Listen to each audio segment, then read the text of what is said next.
ನಮಸ್ತೆ ಸ್ನೇಹಿತರೆ, ಇವತ್ತಿನ ವಿಡಿಯೋದಲ್ಲಿ ಕ್ಯಾಪ್ ಸ್ಲೀವ್ನ ಕಟ್ ಮಾಡಿ ಸ್ಟಿಚ್ ಮಾಡ್ತಿದ್ದೀನಿ. ಮೊದಲನೇದಾಗಿ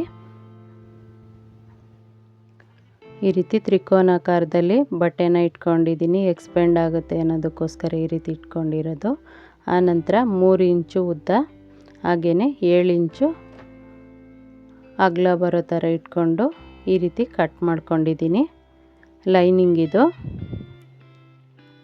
ನಂತರ ಫೋಲ್ಡ್ ಮಾಡಿಕೊಂಡು ಮಧ್ಯಕ್ಕೆ ನ್ಯಾಚ್ ಹೊಡ್ಕೊಳ್ತಿದ್ದೀನಿ.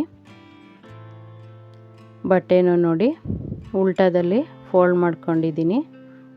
ಈ ರೀತಿ ಫೋಲ್ಡ್ ಮಾಡ್ಕೊಂಡಿದ್ದೀನಿ. ಲೈನಿಂಗ್ನು ಹಿಂಗೇ ಫೋಲ್ಡ್ ಮಾಡಿ ಮಧ್ಯಕ್ಕೆ ಮತ್ತೆ ಮಡ್ಚ್ಕೊಂಡಿದೆ. ಕ್ಲೋಸ್ ಆಗಿತ್ತು ಅಷ್ಟೇ. ನೋಡಿ ಈ ರೀತಿ ಕಟ್ ಮಾಡಿಕೊಂಡು ಎಕ್ಸ್ಟ್ರಾ 1/2 ಇಂಚು ಮೇಲೆ ಕಟ್ ಮಾಡ್ಕೊಂಡಿದ್ದೀನಿ. ಸ್ಟಿಚಿಂಗ್ ಮಾಡಿದ ನಂತರ ಕಟ್ ಮಾಡ್ಕೊಳ್ತೀನಿ.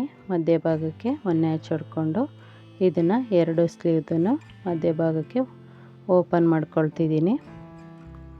ಓಪನ್ ಮಾಡಿಕೊಂಡು ಇವಾಗ ನಾವು ಮಾಮೂಲಿ ಸ್ಲೀವ್ನ ಅಟ್ಯಾಚ್ ಮಾಡ್ಕೊಳ್ತೀವಲ್ಲ ಲೈನಿಂಗ್ಗೆ, ಅದೇ ರೀತಿ ಸೀದಾದ ಮೇಲೆ ಲೈನಿಂಗ್ನ ಇಟ್ಟು 1/4 ಇಂಚು ಮಾರ್ಜಿನ್ಗೆ ಸ್ಟಿಚ್ ಹಾಕ್ಕೊಳ್ತಿದ್ದೀನಿ.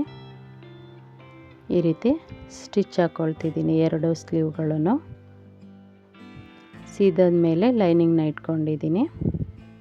ಆನಂತರ ಲೈನಿಂಗ್ ಮೇಲೆ ಕಿನ್ನರಿ ಪಾಯಿಂಟೆಡು ಬರೋ ಥರ 2 ಹೊಲಿಗೆನೂ ಹಾಕ್ಕೊಳ್ತಿದ್ದೀನಿ.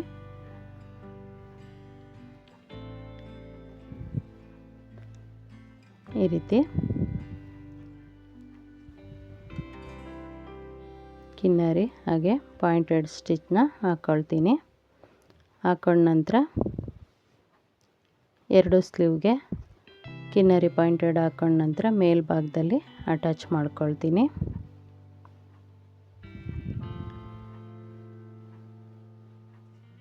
ಇವಾಗ 2 ಸ್ಲೀವ್ಗೂ ಕಿನ್ನರಿ ಪಾಯಿಂಟೆಡ್ ಆಗಿದೆ.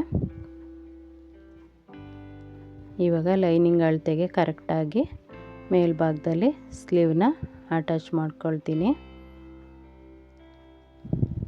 ಬಾಡಿ ಪೀಸ್ಗೆ ಲೈನಿಂಗ್ನ ಸೇರಿಸ್ಕೊಂಡು ಒಂದು ಸ್ಟಿಚ್ ಹಾಕಿ ಎಕ್ಸ್ಟ್ರಾ ಬಟ್ಟೆನ ಕಟ್ ಮಾಡ್ಕೊಳ್ತೀನಿ.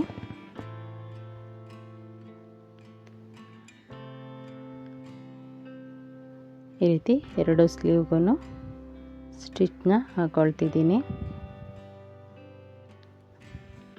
ಇವಾಗ ಎಕ್ಸ್ಟ್ರಾ ಬಟ್ಟೆನ ಕಟ್ ಮಾಡಿ ತೆಗಿತೀನಿ.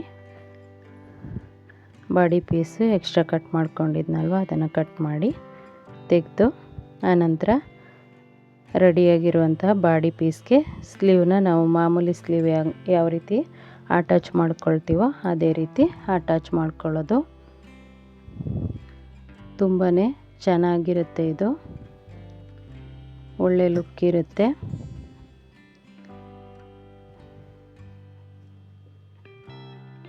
ಎಕ್ಸ್ಪೆಂಡ್ ಆಗೋದ್ರಿಂದ ಫಿಟ್ಟಿಂಗೂ ನೀಟಾಗಿ ಕೂತ್ಕೊಳ್ಳುತ್ತೆ. ನೋಡಿ ಇಷ್ಟು ಮಾಡಿದ್ರೆ ಕ್ಯಾಪ್ ಸ್ಲೀವು ರೆಡಿ ಆಗುತ್ತೆ.